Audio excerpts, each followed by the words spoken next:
They left a party laughing. Two kids, one black grand AM, and night that felt ordinary. For 21 years, their names lived as rumor. Runaway, sighting in Florida, a dark theory whispered over diner coffee. Nobody imagined the answer was hiding under the town's own river. Then a diver's sonar flashed a shape. He dove. The water gave up a car. Erin Foster, Jeremy Bechtel. Two lives the town had been holding like a question finally had an answer, and that answer rewrote everything. Was it a single, fatal mistake on an unguarded stretch of road, or a secret the river had been keeping on purpose? If one quiet sonar ping can end 2 decades of not knowing, what else did that river want to tell us? And why did it only speak now? Before we dive deeper into the full story to see what the river revealed, what investigators found next, and the one detail nobody expected, please subscribe and hit the like button. They left like teenagers do, loud laughter spilling into the night, a slice of restless freedom in the pockets of their hands. Erin Foster's black Pontiac Grand AM shivered when she turned the key, the engine answering like a promise. It was April 3rd, 2000, a Saturday that began with the ordinary and refused to end, a night that would fold into Sparta's memory like a wound that never quite scabbed over. Erin was 18, sharp-edged and careful in ways only those who love a person closely can see. Jeremy Bechtel was 17, the kind of boy whose laugh belonged to the field and the bench and the small triumphs of high school life. They picked up one more friend from an arcade, dropped him home, and drove back toward a party. No one imagined the black car would become a question mark that followed families for 21 years. The first hours after they vanished were a storm of disbelief. Parents called, friends searched, and small-town gossip threaded the empty spaces. Ronnie Bechtel remembered his son's voice at 9 p.m., a casual plan for the next day. Erin's brother, Will, had seen her that same evening. Those ordinary anchors, calls and quick goodbyes, were all anyone had to hold on to as the minutes turned to days. People said they'd run off, that they were in Pensacola, Florida, that they'd been taken, that they were part of some darker plan. Theories bloomed in backyards and under diner lights. Rumors as insistent as rain. Each rumor dug at the rawness already pulsing in two homes. Searches began with flashlights in families' hands, then widened to official crews and cold call tips. People walked the edges of the town like ghosts walking their own memories, the roads, the woods, the wells. Authorities listened to every whisper and investigated every tip that could be traced. Years passed. Leads dried up. Friends married, left town, changed jobs. The seasons turned without giving up the answer. The absence became both unbearable and banal, something the town carried with it, like a secret nobody could ever admit to forgetting.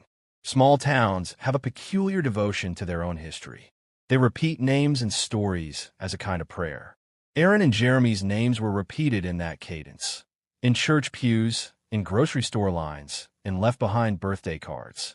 Family members lived with a two-track grief, the ordinary obligations of life and the private ache of a life paused. To the families, hope was not a belief as much as a ritual of checking every rumor, of answering every new phone call, of refusing the slow, polite erasure that grief sometimes demands. When the seasons carved their patterns, the question never softened. Where had the car gone?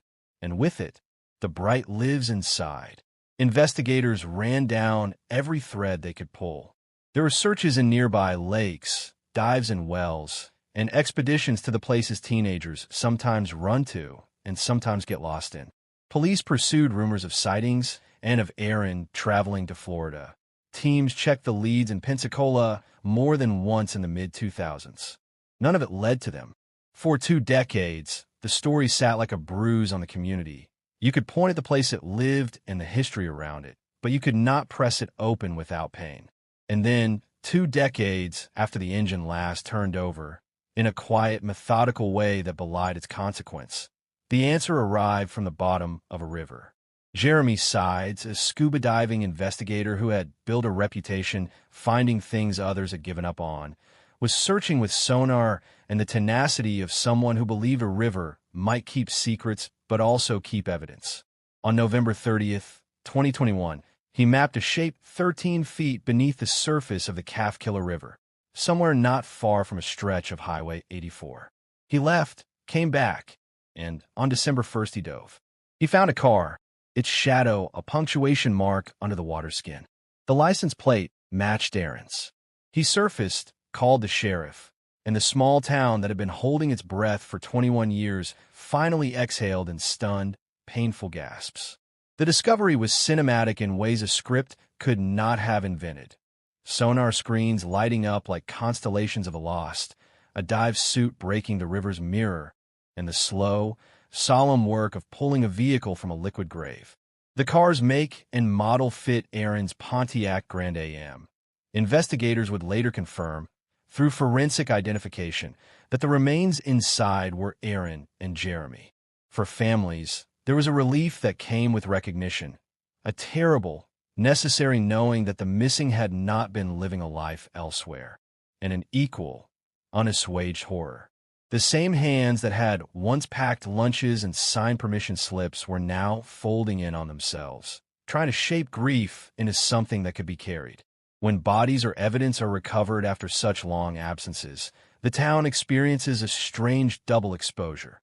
Memory overlays fact, and fact reframes memory. Folks who had once stood on Highway 84 and wondered, now looked at the place with the new knowledge that the river had been a hiding place all along. Sheriff Steve Page, who received the call from the diver, spoke publicly about the moment he realized what had been found. There was a quietness to the statements from law enforcement, both professional and human, a recognition that the discovery closed certain possibilities while opening a laboratory of questions. How had the car ended up in the river? Was it an accident, or had something darker happened? For months, police pursued forensic tests and tried to reconcile the physical evidence with the facts of that night in 2000. Official statements were careful, as they must be when decades of rumor and speculation have already lodged in public imagination. Investigators said there was no immediate evidence of foul play. That said, they did not rush to declare the case closed with certainty. They continued to examine the physical evidence, aware of how badly a false conclusion could wound families who had already endured so much. The suggestion of a car accident, perhaps Erin's vehicle running off an unguarded stretch of Highway 84, was a possibility authorities considered, but they recognized that determining what had happened would require rigorous analysis of a vehicle that had been underwater for years. There were no simple, consoling answers. And yet, even as official language danced slowly around the facts, the human details demanded narrative. What did the last hours look like? Imagine the air in the car, the music that gave teenagers courage, the small confessions of youth, a hand reaching without thought across a cracked vinyl seat. Imagine the way headlights throw holes of light into riverside trees, how roads can vanish under weather, how a guardrail can be absent where a community might later wish it had been. These images do not replace evidence. They do not tell us the definitive movement of metal and human will. But they are how survivors and townspeople make sense when the hard facts are not sufficient to fill the room. For the Foster and Bechtel families, the discovery shifted grief into a different shape. For years, the not knowing had been a low-level fever. Now grief cooled into a full-throated sorrow, complicated by the knowledge of what had occurred. Ronnie Bechtel spoke of losing his son all over again when the remains were confirmed. Erin's father and mother moved through the aftermath with the weary and precise business of people who had been preparing, in some hidden way, for this moment their whole adult lives. Funerals and memorials followed as the town attempted to stitch continuity back into a life interrupted. There's a cruelty in how communities manage missing persons cases. Rumors can be as destructive as they are vivid. Whisper a narrative enough times, and it becomes a closed loop that misleads sturdier investigations. In Sparta, whispers led to searches in Florida and wells dug based on hearsay. Each diverted lead was a loss, not only of time, but of emotional energy for families who had to reignite belief in every new explanation. The eventual discovery by a civilian dive team was a lesson in persistence and in humility. Sometimes the truth is not spectacular. It is simply waiting in a place everyone passed without thinking. That, perhaps, is the most unsettling idea of all. That the answer can be so ordinary it masquerades as nothing. The recovery also stirred a complicated national conversation. Civilians like Jeremy Sides have become unlikely heroes in the cold case world. Divers, YouTubers, hobbyists who invest time and money to search where official resources often cannot. Their successes invite both praise and criticism. Praise for bringing closure where none existed, criticism for the way amateur investigations can sometimes complicate official processes or for the potential of sensationalism. In this instance, the diver's methodical use of sonar, the careful documentation, and the immediate call to law enforcement framed his discovery as collaborative and careful. The sheriff's office responded promptly, and the subsequent forensic work respected protocols. The result brought answers and reopened old, aching wounds that might never fully heal. There are quieter parts of the story that do not make headlines but matter in the life of a town. The way school newsletters printed memorial notices, the way local clergy found new language for funerals, the way a friend who had been with Erin and Jeremy that night must now carry memory like a live coal. Those interstitial scenes are where the true human cost gathers. They are symptoms of the kind of grief that does not ask to be photographed. The parent who keeps a folded shirt, the friend who refuses to return calls, the small rituals, mowing a lawn, lighting a candle, that become how life continues. In Sparta, the disappearance hid for years within the ordinary flows of life, until a river gave it back. When a case like this is finally resolved in one sense, the missing are found, community response is inevitably mixed. Joy and relief for closure sit uncomfortably beside the bitter recognition that the intervening years were stolen. There are practicalities, too. Evidence to be archived, reports to be updated, memorials to be arranged. In the quieter rooms where family lawyers and coroners work, there's the businesslike closure of documents and the slow conversion of human stories into records. This administration of grief is necessary, but feels faint against the scale of a family's loss. The unanswered questions are the ones that keep repossessing the story. Even after the car came up from the Calf-Killer River and the remains were identified, people asked, how did the vehicle enter the water? Mechanical failure, a swerve to avoid something, a moment of poor visibility on an unguarded road, or a confluence of small misjudgments.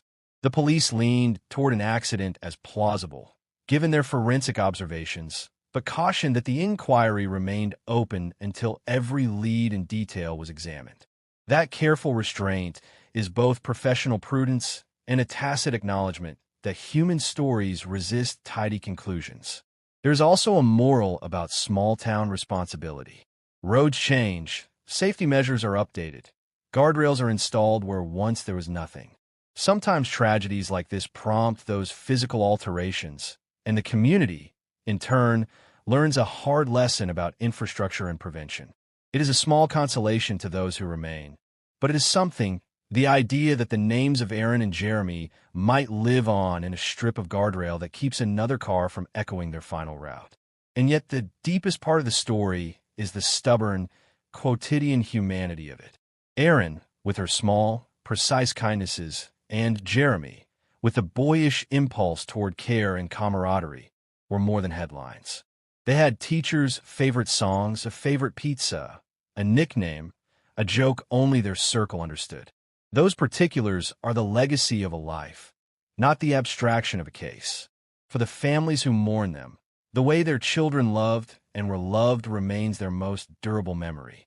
The town of Sparta reveres those particulars now with an almost reverential tenderness. A bench, a plaque, a memorial service read slowly so that each syllable of their names lands like a benediction. In the end, the case of Erin Foster and Jeremy Bechtel is not a tidy mystery story with a final cinematic reveal. It is a layered human event. Two teenagers loved and missed, a town that learned to carry absence, a civilian diver whose persistence altered the arc of grief, and a set of facts that, even when illuminated, refused to explain everything. The river kept its secret for 21 years not because it had a will of its own, but because life's most ordinary trajectories can become, with a single misstep, the most extraordinary tragedies. On a clear morning, years after the car broke the surface, someone walked along Highway 84 and stopped to look at the river. The water moved on. People went about their chores in their Sunday afternoons. But when the town spoke the names Erin and Jeremy now, it did so with a different cadence, softer, edged with the knowledge that answers sometimes arrive late, but arrive nonetheless. For the families, the discovery was no balm for the empty years, yet was an ending of a certain kind, an answer that allowed mourning to move forward, step by slow step, from the unresolved to the remembered. The memory that remains is a mixture of ordinary and sacred. A teenager's laugh, a car key dropped on a kitchen counter, a call at 9 p.m., the patient work of divers and investigators, and finally, the long, quiet recognition that 2 lives had passed out of sight and into history. A river gave them back. The town buried them. People learned, painfully, irrevocably, that ordinary places can hide consequences forever, and that persistence, even when it seems like a small, stubborn thing, can reorder the past and bring the lost home. Sources for the factual points in this story include reporting on the disappearance and discovery of Erin Foster and Jeremy Bechtel, the Washington Post account of their disappearance, and the discovery by diver Jeremy Sides, local reporting from News Channel 5 about the sonar discovery and confirmation, feature reporting summarizing the case and Sides' role, and local confirmation of the identities after recovery. The town gathered the way towns do when they must, in the gray wash of uncomfortable ritual, under folding tents and beneath umbrellas that did little against the rain of shared sorrow. Erin and Jeremy's funerals were small and exacting. Faces that had not changed much since the year 2000, voices still rough with the same disbelief, hands that had learned 100 ways to fake composure. People lingered at the edges of the cemetery as if distance could keep them from being overwhelmed by the sight of 2 fresh mounds of earth. The ministers spoke of courage and rest. The speakers spoke of light. But everyone knew that what had returned to them was not a life, only the last objects of one, a jacket, a shoe, the folded rush of vinyl that had once been a car seat. Grief, when it has been queued for 21 years, arrives like a storm the day after the warning sirens stop, quieter, thicker, impossible to ignore. In the weeks that followed the recovery, the river remained a place people visited with a new kind of reverence. Teenagers parked a little farther down the road and smoked in silence. Parents drove by during dusk, hands tight on the wheel, their eyes skimming the water as if some small movement might explain all the missing years. For some, the river was a warning. For others, it was the closest thing they had to an answer. Conversations that had once been hypothetical, what if they went into the water, were now factual, and it changed how people spoke at grocery stores, at ball games, at PTA meetings. The town's language shifted. Certainty replaced frantic possibility, and with it came an exhausted, brittle calm. Investigators continued their work with the steady attention of people who understand that the past does not yield its secrets without patience. Forensics combed through everything that could be combed. The corrosion patterns on metal, the way the seat belts had surrendered, weather reports from April 2000, the fading memory of a single headlight glance. Experts tested whether the road showed traces of an evasive maneuver, whether the undercarriage bore marks that might suggest another vehicle had clipped it, whether brake lines had failed. Each test was a small ritual, careful, repetitive, and clinical. The preliminary inclination toward a tragic accident. A car slipping off an unguarded stretch of highway, carried into the river by a cruel slope and a merciless night. Held as the weight of evidence grew, but the investigators refused easy narration. They left the files open in recognition that the town and the families deserved nothing less than rigor. The families learned to live in layers. There was the public chronology, the dates, the verified statements, the obituaries, and the private archive. A napkin with Erin's doodle, Jeremy's old baseball cap folded and boxed, messages on ancient answering machines that nobody could erase. Some rituals helped. Photo albums dusted off and relived, letters read aloud in church basements, slow drives to the cemetery on Saturday mornings. Other rituals were defensive. A mother who could not bring herself to turn on the radio when the song they used to sing along to played, a father who fixed the same leaky faucet for the 1000th time because the motion steadied his hands. These were the small tasks that stitched the days together. Closure, when it came, was not a clean line, but a map of small, manageable contours. Outside the immediate orbit of the families, change was more structural. The county organized a review of roadside safety, and the state inspected other stretches of highway with similar inclines. New guardrails were installed where the river's bank dropped too easily into darkness. There were hearings and memos and meetings where engineers spoke of sight lines and the cost of mitigation. For the town, the installation of steel along the road felt like replacing a bruise with a scar that would not be as easily reopened. It was not revenge. It was at best prevention.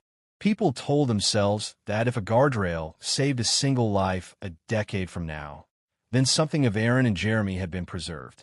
Jeremy's sides, the diver who found the car, became, unwillingly, a part of the story's public face.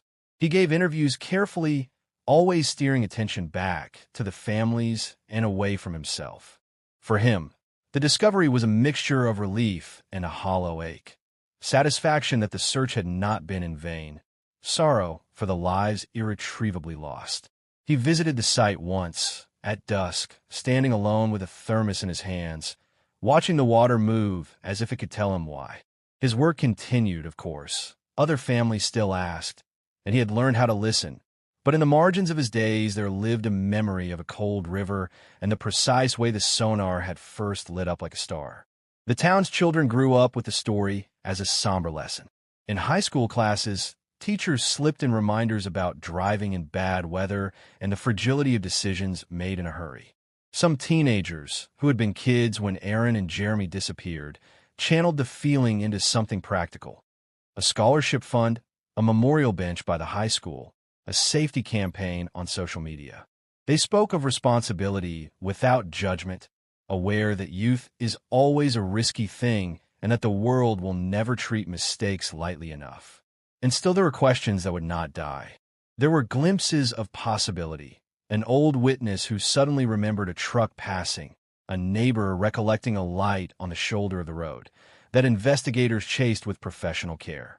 Even as the case tilted toward a tragic accident, rumor and speculation refused full retirement. Some of that was human stubbornness. Some of it was a refusal to accept a truth that felt too random, too small for the scale of grief. But the investigators' commitment was a constant, and their work gradually smoothed from public frenzy into a file in the county archives. Years later, people would talk about the moment in Sparta when answers finally matched the questions. They would recall how ordinary life resumed in its awkward, uncertain way, how the diner reopened with the same grease-stained menu, how the post office clerk still asked after those kids in wide, halting sentences. They would speak quietly of how sorrow had been transformed by knowledge and ritual into a kind of continuity. Erin's name, Jeremy's name, lived on not as a headline, but as a set of practices, a scholarship that helped a nervous freshman pay for books, a quiet bench where mothers pushed strollers and sometimes sat to read aloud. Those small acts of remembrance multiplied, and with each one the ache softened into an everyday honor. In the end, what the town held onto was not a tidy lesson or a neat moral. It was a set of small truths, that lives can be taken from sight and left incomplete, that persistence can turn rumor into resolution, and that even late answers can be medicine, a bitter, necessary medicine that allows mourning to breathe differently. The river would keep moving, indifferent and patient. The road would keep curving, and human beings, stubborn, loving, and imperfect, would continue making meaning out of loss. On the anniversary some years after the recovery, a small group gathered by the river with lanterns and folded notes. They read aloud short memories, a joke told at prom, the name of a favorite teacher, the color of a guitar strap. The notes were set adrift on the water and watched until they were only tiny lights swallowed by the river surface.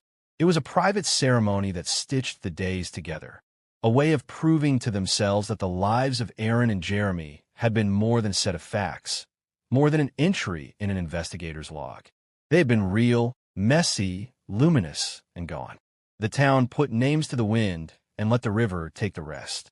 In places where sorrow is deep, people sometimes learn to live with an extra, solemn tenderness. Sparta taught itself that lesson in small, stubborn ways. And at the heart of it all were the same things that had started the story: a laugh between friends, a shared cassette of music, the hesitant bravery of a night drive. Those things do not return with answers, but they stay behind like a humming residue. The sense that ordinary moments are everything, and that watching over them is the truest kind of love. Please subscribe to the channel, hit the like button, and turn on the notification bell. Thanks for watching.